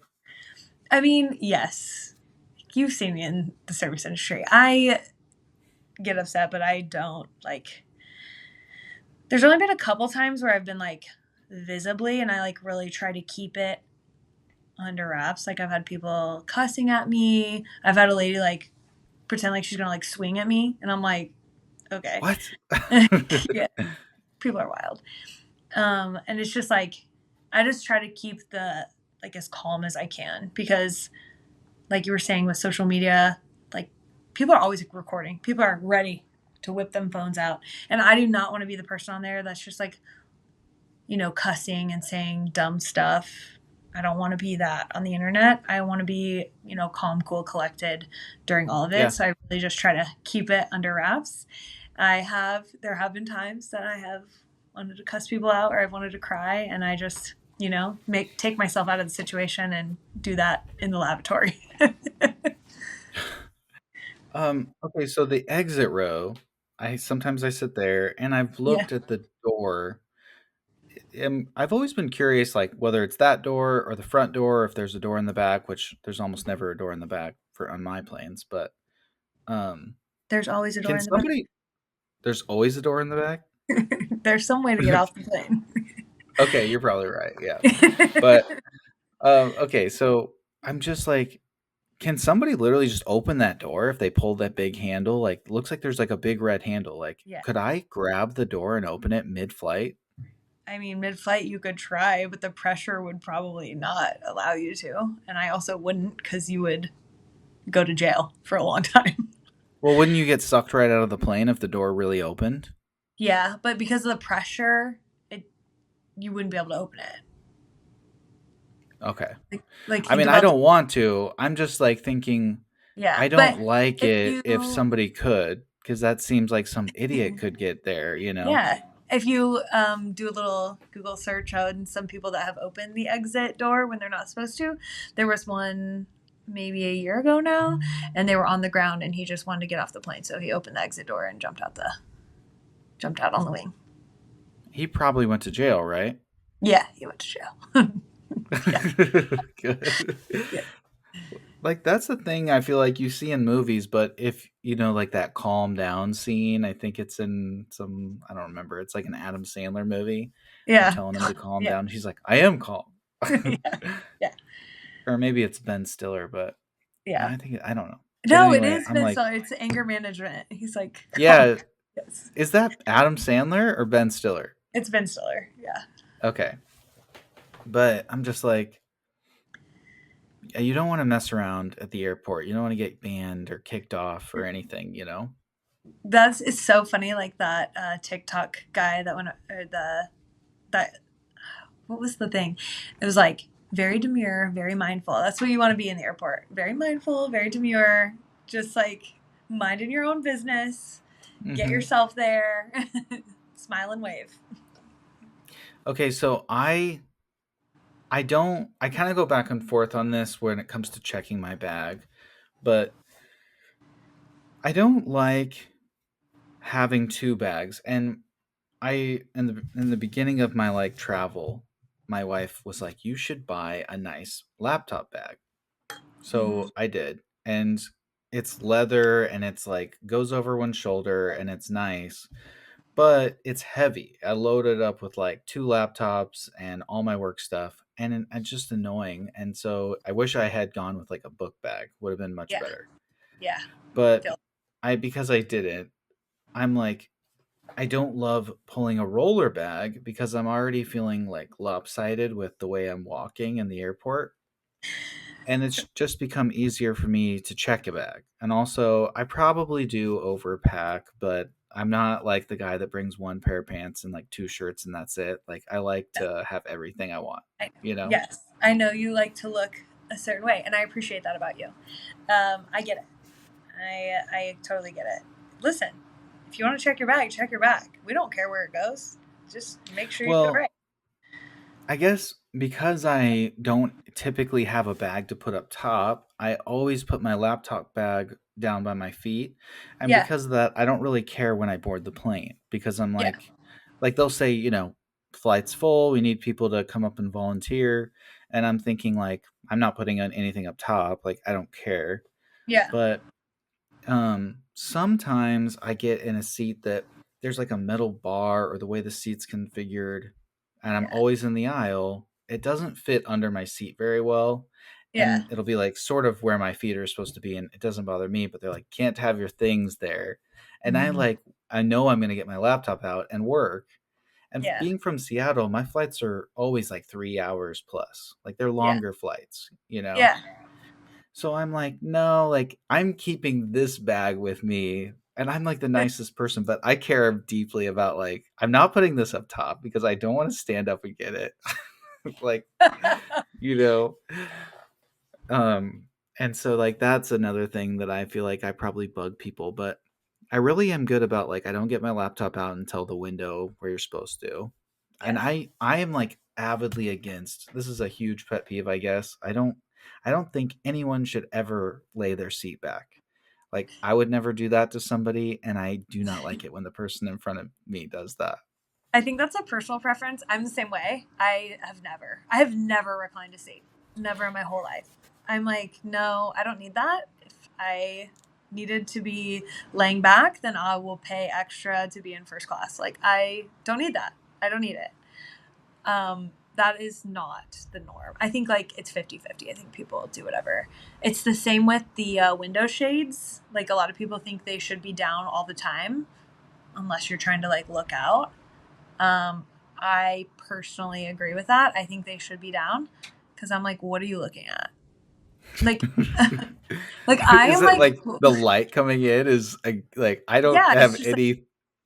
it's just like, it's, it's just so glary. It glares, and I'll be like taking my drink orders, and the sun is like blinding me, and I'm like this. I'm like trying, and the person is like laughing at me, and I'm like, you could close your shade. That'd be good. But it's just like why is your shade open if you're not looking out of it? So that's what I'm saying. Like, if you are looking out of it, keep it open. By all means, look at those clouds. Look at that cotton candy sky. I love it. Get after it. But if you are sleeping, why is it open? Close Well, it. if it's early in the morning or late at night, then for sure, like it's I just think it's just kind. like, yeah, I think it's just something that is like it's the same thing. It's like half of the people are like, yes, they should always be closed. Half the people are like, we don't care. And it's I've the same. never even thought about that before. I mean, if I'm by the, it's just open 100% of the time. Yeah, so that's it's the same thing with reclining your seats. I think it's like it's personal preference and whatever you want. You know how at the end you're supposed to like put your seat up? Hmm. Have you ever had a situation where probably they just forgot and they didn't pull their seat back up? Yeah. And um, like I think if you're walking down every single aisle and you're like, "Hey, got to put your seat back up," everyone Yeah. gets it because that's the moment. But like, Yeah. let's say you just missed one, and now Yeah. you're like doing the final walkthrough, and we're about to land, and Hmm. there's somebody, and you're like, "Hey, can you put your seat back up?" Because like you just happen to notice, and they're like, Hmm. look at you like they hate you. Like, does that ever Yeah. happen, or are people pretty Yeah. generally good about it?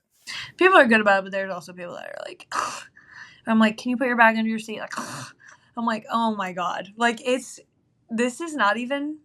It is wild because those rules are not something like we just made up to like we're like, oh, whatever, like we just want you guys to be all the same. No, those rules are there so that because under 10,000 feet is where emergencies happen, where you have to emergency land the plane. They're literally there so that we can evacuate that plane in 90 seconds. Yeah. Guess Okay. what stops people from getting out of their row? Reclined seats, bags in the aisle, tray tables down. Like, it's that is the thing. It's like it's not a Yeah. rule just because we want it to be there. So it's like I'll ask you and I'll ask you twice. And if you're going to be rude to me and start a fight, then you're going to have problems on the ground. But I'm not going to sit there and argue with you when that deters my safety. It's you and your seat people. And I'll say that. I'm like, "Hey, this is for egress purposes for your row." I'm like, "If you're going to fight me about it, like those lives are in your hands. You know, like that's on you." And there's a point where I have to just say, "Hey, I got to go sit in my seat and land this plane." Have you ever had somebody that's like watching a YouTube video and they're not using headphones and it's just like everyone All can the time. hear it. So annoying. That is like a rule. That is a rule that you have to have headphones in or you have to have it on mute. So I do have to talk to people. I have had like I had a lady that her kid was like watching a show on loud and I could kind of hear it. But then like every time I would like be by her row, it was silent. And I was like, what is happening here? So then this lady came up and she was like, hey, just so you know, the lady in front of me, like her music is or her kid's show is loud. And I was like, okay, I thought I heard it, but like, am I crazy? Like every time I walk by, it's silent. She goes, she's pausing it every time you come by. And I was like, the effort that takes is insane. And so I was like, okay. So I walked to the back and then I was like really silent walking back up and I was like, ma'am, you got to put that on mute. So people like to get away with it. I'm like, what's the point? Get headphones. Like if you're coming on an aircraft and you want your kid to watch their iPad, please get headphones for your child. Amazon is a great place to find them. Well, and usually they hand them out for free. Yeah, on some of the airlines. If they have TVs in their seat backs, they'll hand them out for free. Oh yeah, and I guess those probably don't connect to iPhones, so that makes sense. Yeah, they don't. So, lame. Um, I don't know. It's airports and just the whole flying experience is an interesting thing to me. Yes, it is. There's a lot going on there. I see a lot of things, a lot of people watching, a lot of outfits. I'm like, yeah. Have you ever? I get black coffee every time. That's all you ever get to drink. On the Um, airplane, you just order black coffee? yeah, I don't get anything else. Wow, a simple guy. We love it. But I always worry, like if I'm not, I'm almost always in the aisle, but if I'm not, they're like handing it to me over other people. Like, have you ever seen it spilled on anyone? Knock on wood. I personally have not spilled or seen it spilled. I have heard of people spilling. We at Southwest we use trays instead of carts, so it's hard Yeah, to. you do. Yeah, you're like Yeah, balancing trays. yeah. So the trays, I've heard of people dropping the whole tray, and I'm like, oh my god. Which, being in the service industry, I'm sure you've done it. I've done it. I've dropped a tray or like flipped a tray a million. I mean, Oh I've yeah. 4 or 5 times, and like every time it's like devastating. I have not done it at Southwest. Knock on wood. I hope I never do, but it happens.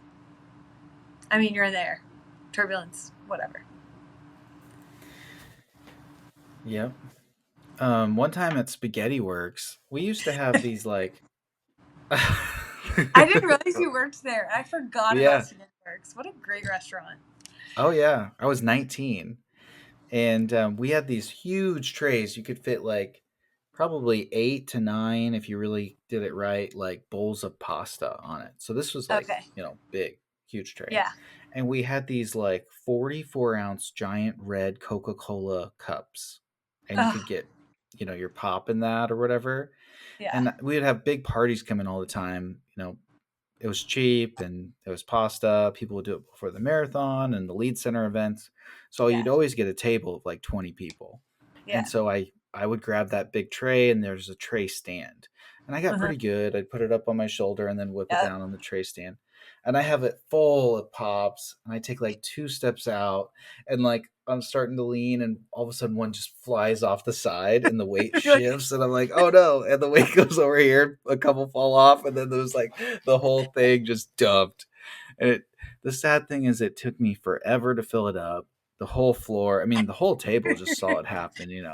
I just like look literally just turned around and walked away. I didn't clean it up at all. I just walked back into the back area. you're like, this is my worst nightmare. Yes, we had the same trays at Outback, and yes, I've been there, and it's just like you're just like, just no one look at me. I have Um, to go. okay, so really quick, I just want to. Do you remember? I don't know if you were working there or not. You might have. I don't know. You might have moved on or something. Did you work at Blue after I did? Or were you still there? Or had you already moved to Kansas City? I think I already left. Okay. Well, there No, was I moved one to Omaha. time. Remember, Oh, I you moved to did? Omaha. Yeah, to the Blue in Omaha. That's where I worked. Okay. Well, Maxwell had already left, and I kind of became friends with Jed, and so like Jed and I were kind of hanging out, and I actually had known Jed from before Blue, Okay, yeah.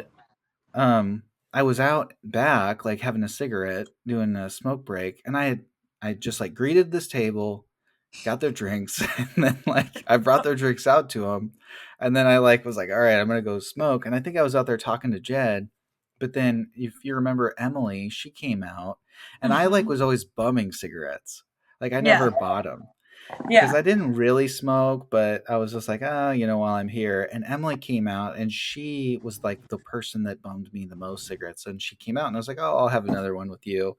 I think she smoked like American Spirits, Yeah. and they take like twice as long. Like they're different. So like I'm on my second cigarette, I'm like talking, and then I'm like, well, I guess I'll go back inside, and I go back in, and then I go back up to that table and finish the whole serving experience with them. But like Jed, he would like be out and he'd have like half a cig and he'd go and spray himself, like almost brush his teeth and try not to smell. But I didn't do any of that. And I go back like a week later, Jake like calls me into the office and he's like, "You got the lowest secret shop like ever, like the lowest secret shop score It was we've a ever secret had." shop. It was like you took their drink order and then you just never came back. Like you were gone for 15 minutes. It was like, and then like when you did come back, you smelled like cigarettes. And then I think I like didn't do the table wipe, didn't like ask him if they'd ever Yeah. been there before. I got like a 20 or something. And and I ended up going on a 3.5 week trip with Alex. And when I got back, I had to go through the 8 weeks of training again, or the 8 training shifts, I guess that is. 8 training So shifts, yeah. yeah, You were like, why am I but here? yeah. Um, okay. I don't know why I just had to tell that because it was like It's so I'm funny. thinking about Blue. Yeah. Um. We could do just us three, just of blue stories, and we'd have hours of content. Oh yeah. Oh yeah. So, I feel like when you were saying how you don't work with the same people, like, do you get rapport with your coworkers? Like, do you sort of just have rapport because you're all in the same situation, even though you don't know each other? Or how does that work? That's a good question. I have not thought about it in that light before. I think yes, we just like automatically have rapport because of the job. I think, I mean, me as a person, I am very much like very quick to be like, nope, you're not it. So I try to be He's popular, guys. Um, I try to be cool, like right off the bat. Like I try to be open and whatever, but I shut down pretty quickly if people are just like, just too much. So we have like they're called jump seat confessionals. So people like will go into their whole life story without being prompted on the jump seat, and it's just like, oh, that's a lot. That's a lot. So I think I just try to be open with people. I read a lot of books on the plane. So I'll just be like, hey, if I'm reading, feel free to interrupt me. That gives me an out. So, like, if I'm not enjoying someone's company, I can just go, I'm like, oh, I'm going to go read my book. Bye. Um, but for the most part, like, I think Southwest really hires a certain kind of people to be part of the culture. And I really like, for the most part, the people I work with. There's very few that I have, like, not been able to tolerate. Has there ever been, whether it's a passenger, which would be pretty serendipitous, but like, has there ever been like a flight attendant you'd never met before where you're just like, yeah, I'll go hang out after work, like in this, like, in Philly, go out? You ever do Yeah. anything like that or? Oh Okay. yeah, for sure. If I'm going out somewhere, I'm always inviting my crew. Like, I'm like, absolutely. I am probably, as you know, like I like to be the life of the party. So I'm usually the one that's like, let's go. We're going to go drink. We're going to go eat snacks. We're going to go do XYZ. So I'm usually the one like spearheading things. I'm always inviting everyone. I like to make sure that everyone feels like they can come join. I am an extrovert through and through. My therapist even has told me that I need to be out and about doing things. So I don't sit in my hotel room.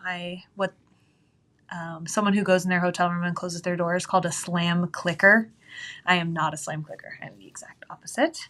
So I will invite people out. I've really enjoyed a lot of people's company. I'm still friends with a couple of people, like very close friends. Like one of my very good friends, I met her in Pittsburgh. We went out, and then she was like, "I just love you so much," and like we still hang out every other weekend. So I always invite everyone out, and I am like, "Here's what I'm doing. You're welcome to join." Okay. I think it's easier for people to like join if there's already a plan. Yeah. So I think that is something I'm like, hey, like you don't have to join. I'll be here. You can text me and ask me where I am. So that's very nice. I try to be open about that. I think it's just like um the coolest. I mean, sincerely, like you're traveling across the country. You're seeing all these cities. It's so cool, and it's such a privilege to get to do that, even if it's like you're not necessarily on vacation, it's like work, but Yeah. you get to see like the city center and the people. Like, have you noticed the people are sort of like their city, which I love, Yes. Yeah, you for know? sure. Like even flying into a city, it's like the passengers, I can like kind of tell who's like from there and who's visiting and stuff. Yeah, for sure. You'll see like if you're going to California, like everyone looks good, like in Yeah. some way, like Yes. how they take like how they present themselves. And if you're going to the Pacific Northwest, it's like everyone looks like they live in the mountains or something. Yes. It's actually for me it's like what they're ordering. So like if they're from Texas, I'm serving Dr. Peppers throughout the whole plane. If they're from like Utah, we're doing Coke, Diet Coke all the way. Like California, sparkling water. Sparkling water everywhere. The South is like very much ginger ale. They love their ginger ale, their cranberry juice. So it's like I know where I'm going by what I'm serving. I'm like, oh, I went through all of my ginger ale in this flight. um so do you do a lot of alcohol on the plane? Like do people Um, cuz I asked because first class and other airlines it's like free. yeah, And so I've noticed that everybody in first class almost has like a drink. yeah. But like how does that work? Do you see a lot of people ordering alcohol or no? I would say so. The way our schedules work is like you're either AM or you're PM. So you're either working at 5 a.m. and you're landing somewhere at like 2 p.m., or you're working at like noon and you're landing somewhere at midnight. So I prefer to work AM, so I try to work those. I don't serve as much alcohol in those as I would like a PM, which makes sense because people are more inclined to order alcohol at night. That's not a rule for me. Anyone listening here, if you want to drink at 5 a.m., I support that and I will do that on my vacation. Go right Yeah, ahead. mimosas all day.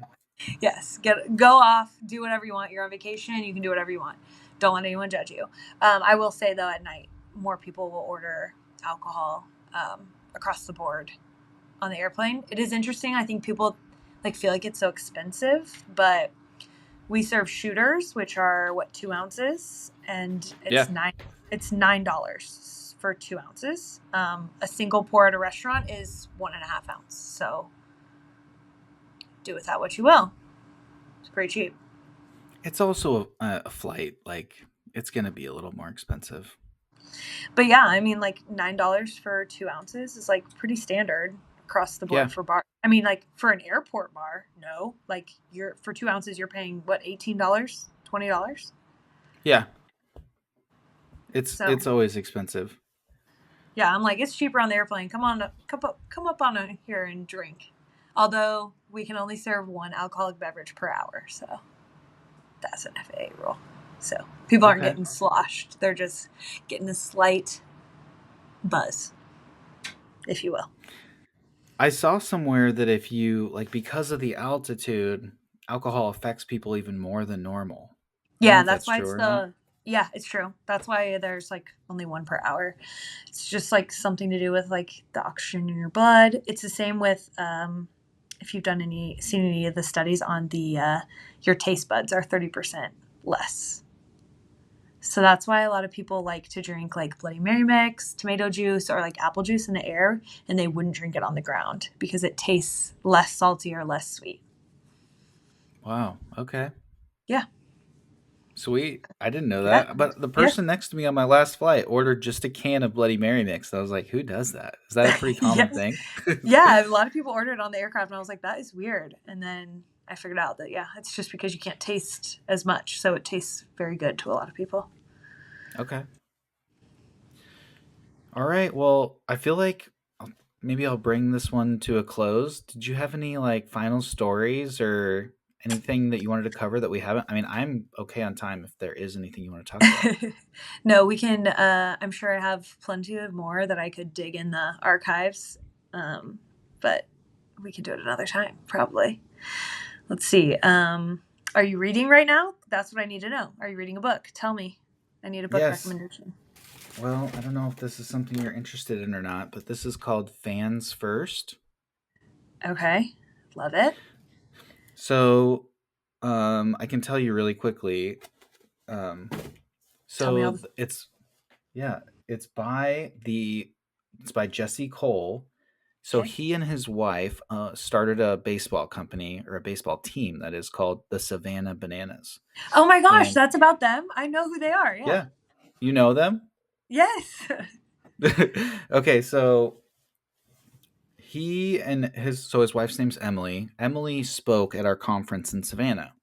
We like Okay. that was it was our conference. We were hosting it for our clients, and so we brought her in to do the kind of like the speaker that's a guest speaker that comes in with sort of like their success story, and we try to take from it what we can. Yeah. Um, they were like 24 in their early 20s. I think they were in North Carolina. They worked for a baseball team.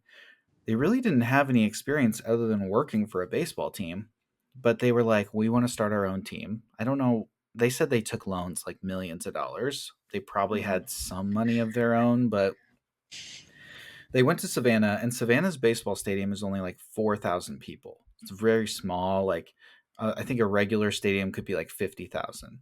So Yeah. this is pretty small. And the team, they went to a game. They thought that it had such a cool feel to it, but there was nobody in the stands, and Yeah. they looked into some history of it and found out it had never really been successful, and they called the minor league and they were like, if this ever opens, let us know. And like the next year it opened, so they're still like 25. They took millions of dollars out in loans and they got a team, and the team played in like regular leagues, Yeah. but they wanted to be different. So they started like small, but they were like, we're going to dance when we walk up to the plate and we're going to be goofy when it's this. And they also like do cruise style concessions where you buy your ticket and it's all you can eat, drink is like included. No I alcohol, didn't but realize like, that. yeah, if you go to their stadium, you get like hot dogs, hamburgers, chips, popcorn, pop. It's all free. Yeah. Um, and they like throw weird pitches and they do all kinds of stuff. And Yeah. now it's like this globetrotters essentially. But when it first started, it was kind of just they were experimenting. But they Yeah. talk about the fans first mindset. Every single thing that they do, it seems like kind of like Southwest, but they think differently. Like, what is traditional? Let's do the opposite. And everything we do is what do the fans actually want? And Yeah. they don't want to pay like $15 for a pop. Like it's just too Yeah. expensive to go to the ballpark. And they don't, they have a 2-hour time limit on their home games where they Yeah. control that. They Yeah. say like people think baseball's too boring, so it's 2 hours. Yeah. And they also notice that like they didn't do a survey, like you brought that up earlier. They said they just watched their crowds and they noticed that the parents were just basically all leaving at 9 p.m. And so they were like, okay, we're just going to end our games at 9 p.m. Like start at 7, end at 9 because that's when everybody goes home. And they have like millions of people waiting in line to go to, like, you cannot go to a I Savannah was gonna Bananas say, game. I was gonna say, I saw them on TikTok, and I was like, I would love to go there. And when I was in Savannah, I didn't, I would like, couldn't, it wasn't an easy thing to get to. And I was like, how did this No. happen? So they have like a 1 day a year where they do a lottery and then you enter your name and then maybe you win a ticket. And that's the only way to get a ticket. They don't do like season tickets really That's because crazy. yeah, they said like people, if you buy season tickets, you're kind of like the excitement isn't as much because you go all the time. And also you No, might just that's, not even go. yeah, that's so true. Oh my gosh. We've seen that in Nebraska. Yeah, but if you get your one ticket and you can only go that once, like, you're kind of shutting down your life for that event. You're like, we're all going to the game. It's going to be like, this is the best Yeah. night ever, you Yeah, know? that's so cool. I love that. So That's the that's book great. is written by the owner, but it's all just about, and I guess he's written a couple books. And he's called the man in the, it's either the boy or the man in the yellow tuxedo. Oh. And so like, if you look, he's like right there, that guy in the yellow. And Okay. he Yeah. he wears a yellow top hat. I heard they're But coming to the Kansas City Royals Stadium next year, and people are like buying tickets. They're so excited. So yeah, I they're becoming a huge thing. And they actually, at this point, they started their own league and they have 4 teams. And so they I kind of was play each wondering. other. Okay, I was looking and I was like there were other teams. I was like, oh, that's so cool. Like more people have joined because it's such a fun idea. And yes, like the Kansas City Royals are something to show of that. Is like fans are bored of baseball. It's too long. It's like it's got too much going on. It's too expensive. Blah blah blah. So yeah, Yeah, that's so very cool. cool. Okay, I'm adding it to my reading list. Thank you. Of Yep, do it. All right. Well, thank you so much, genuinely, for joining. If you're course. listening, this will be available on Apple Podcasts, Spotify, and YouTube. And Yes. I will see you next time. Thanks, Natalie. Okay. Thank you.